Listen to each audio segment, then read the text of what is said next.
अगर अमेरिका और ईरान की जंग लग जाती है, उसका सबसे बड़ा नुकसान आपको पता है किस नेबरिंग कंट्री को होगा?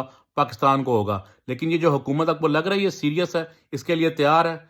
बिल्कुल तैयार नहीं है। इसका सबसे ज़्यादा जो फॉल आउट आएगा वो पाकिस्तान के ऊपर आएगा, क्योंकि पाकिस्तान ईरान के साथ बहुत बड़ा बॉर्डर शेयर करता है। वहाँ से बहुत ज़्यादा रेफ्यूजीज़ आ जाते हैं और सबसे बड़ा मसला जो पाकिस्तान की इकॉनमी को धचका पहुँचेगा, इसका आप अंदाज़ा भी नहीं लगा सकते। क्योंकि आपको पता है जो पाकिस्तान का सारी की जो ऑयल की ट्रेड है, जितनी भी ट्रेड है वो होती है, यहाँ से होके गुज़रती है जो स्ट्रेट ऑफ हॉर्मज़ है। और अगर ईरान ने वो बंद कर दिया तो पूरी दुनिया में ऑयल की प्राइसेस कहाँ चली जाएंगी और जो हमारी ऑयल की जो शिपमेंट है वो कहाँ से आएंगी?